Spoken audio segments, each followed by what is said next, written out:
इस कंपनी के general manager Pramod ji महाजन हमारे साथ हैं। सर, आपसे जानना चाहूँगी कि अभी गोरे सर से भी हमने सुना, हितेश सर ने भी हमें बताया कि आप लोग जो हैं वो टिश्यू कल्चर टेक्नोलॉजी पर काम कर रहे हैं। तो मैं आपसे जानना चाहती हूँ कि ये टेक्नोलॉजी क्या है और किस तरह ये हमारे किसान भाइयों को फ़ायदा दिला सकती है। जी मैडम, नमस्कार मैडम, और सभी किसान भाइयों का भी स्वागत करता हूँ मैं यहाँ पर। जो आज अगर देखेंगे तो गोरे साहब के यहाँ जो हम डेवलप हुआ है और जो उनको रेवेन्यू जनरेट हुआ है कम समय में और कम मेहनत में, तो इसी के माध्यम से आज कैसे किसान लोगों से भी हमें बात करने का मौका मिला है। तो मैं यही बताना चाहूँगा, जो किसान अगर जो परंपरागत खेती कर रहे हैं इतने सालों से, कई सालों से कर रहे हैं, और जो फॉरेस्ट्री में बहुत सारे किसान अभी भी नहीं जाते, क्योंकि आज किसानों को वही एक मन में वो विचार बना लेते हैं कि आने वाले फॉरेस्ट्री अगर मैं लगाऊंगा तो 20 साल लगेंगे, 50 साल लगेंगे, ऐसा उनके मन में रहता है। पर गोरे साहब ने इसका भी जवाब दिया इस प्रोग्राम के माध्यम से। तो इसमें कैसा रहता है, जो परंपरागत अपन खेती कर रहे हैं तो उसे थोड़ा हटके अपन ने खेती करना चाहिए जिसमें किसानों की आमदनी बढ़े। तो लॉन्ग ड्यूरेशन क्रॉप में भी जाना चाहिए, जैसे सागवान है, बाम्बू है, बहुत सारी चीज़ें हैं इसमें। और इसमें भी जो अभी तक कैसा रहता था, 2-3 साल तक देशी पौधों में हम काम करते थे, पर अभी कैसा रहता है, टेक्नोलॉजी बदल रही है, परिवर्तन हो रहा, और उसी के वजह से अभी टिश्यू कल्चर जो टेक्नोलॉजी है ये आज की डेट में सबसे बेस्ट टेक्नोलॉजी है, क्योंकि इसमें रिज़ल्ट बहुत अच्छा है।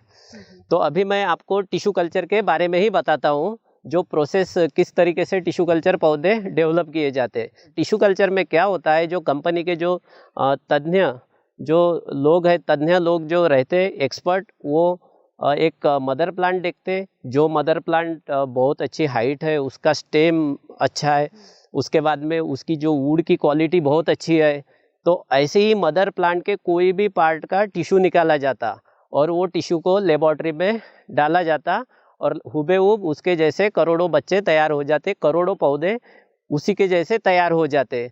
तो उसमें क्या होता है, जब हम पौधे लगाते तो अपने को पौधों में यूनिफॉर्मिटी मिलती है, जैसे एक समान पौधों की हाइट रहती है, उसका स्टेम एक समान रहता है, उसके बाद में उसकी वुड की क्वालिटी भी एक समान रहती है, यानी कुछ भी वेरिएशन नहीं रहता उसमें। और इसमें जो लेबोरेटरी में जब पौधा तैयार करते तो उसमें बहुत तरीके से, बहुत ही सावधानी पूर्वक उस पर ध्यान दिया जाता है, तभी वो पौधा तैयार होता है टिश्यू कल्चर का। अब इसमें भी प्रोसेस रहती है। अब टिश्यू कल्चर पौधे में 7 प्रकार की प्रोसेस रहती है। इसमें लैब में 7 प्रकार के राउंड रहते हैं इसके। उसमें फर्स्ट राउंड रहता है इनिशिएशन, उसके बाद में सेकंड जो रहता है इसमें मल्टीप्लिकेशन, फिर उसके बाद में culturing, routing, shooting, hardening, primary hardening, ऐसी 7 प्रकार की प्रोसेस रहती है इसमें। ये 7 प्रकार की प्रोसेस से टिश्यू कल्चर का पौधा गुजरता है, तब जाके वो पौधा पॉली हाउस में आता। पॉली हाउस में आने के बाद में फिर ये ओपन स्पेस में आता, फिर फार्मर को डिलीवरी दी जाती है प्लांटेशन करने के लिए। तो ये इसमें मिक्सिंग का कुछ भी मिक्सिंग नहीं होता इसमें टिश्यू कल्चर में।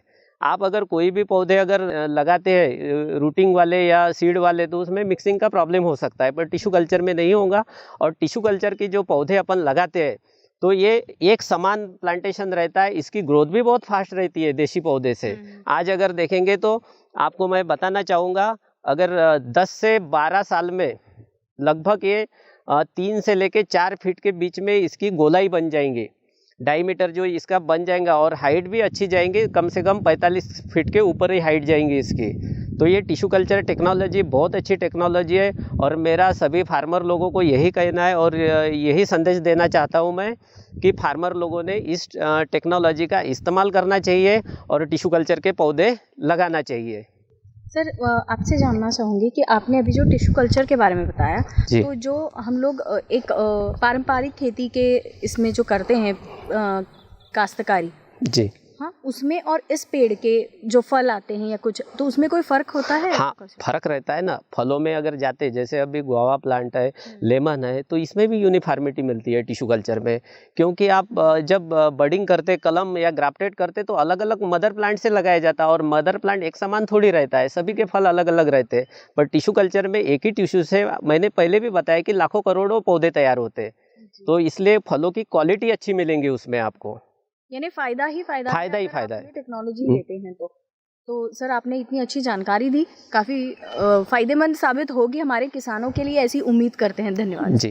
Green India Champions Agro Private Limited के एमडी संजय जी मांडेकर हमारे साथ हैं। सर आपसे जानना चाहूँगी कि हमने टिश्यू कल्चर टेक्नोलॉजी के बारे में और सागवान की खेती के बारे में वगैरह तो जान लिया है, लेकिन इसके अलावा आपसे जानना चाहूँगी कि जो हमारी पारंपरिक खेती है और हॉर्टिकल्चर, इसमें क्या फ़र्क है और मतलब किसानों को क्या फ़ायदेमंद है हॉर्टिकल्चर अगर वो करते हैं तो, ये आपसे जानना चाहूँगी। जी, सबसे पहले सभी किसान भाइयों को मेरा नमस्कार।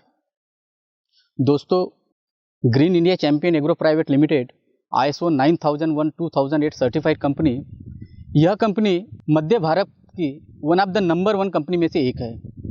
और हम लोग हॉर्टिकल्चर प्रोजेक्ट, ध्यान फॉरेस्ट्री प्रोजेक्ट, साथ में ऑर्गेनिक फार्मिंग के कंसेप्ट को लेके पूरे भारत में लगभग हम लोग पूरी तरीके से कार्यरत है। हमारा विज़न और हमारा मिशन किसानों की आर्थिक व्यवस्था को ऊपर उठाना है। इसके माध्यम से आज जो भी हम लोग काम कर रहे हैं, तो ज़्यादा करके हमारा मकसद एक ही है कि किसानों की जो आय है, इस आय को हमको थोड़ा सा इंक्रीज करना है।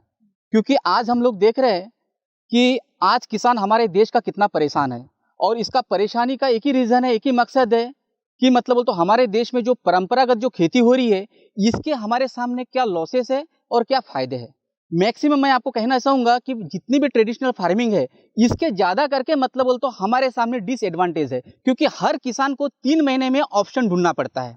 आज मैंने यदि वीट का फार्मिंग किया, कल मैंने यदि पैडी का फार्मिंग किया, नेक्स्ट यदि मैंने सोयाबीन का फार्मिंग किया, तो 3 महीने के बाद में ये मेरा माल कहाँ जाएगा, मुझे इसका इनकम कितना मिलेगा, इसकी गुणवत्ता कैसी रहेगी, इसका रेट मुझे क्या मिलेगा। इस डिप्रेशन की वजह से और इन बातों की वजह से आज हमारा देश का किसान सबसे ज़्यादा मतलब तो परेशान है। और हमारा एक ही मकसद है कि किसानों के हम लोग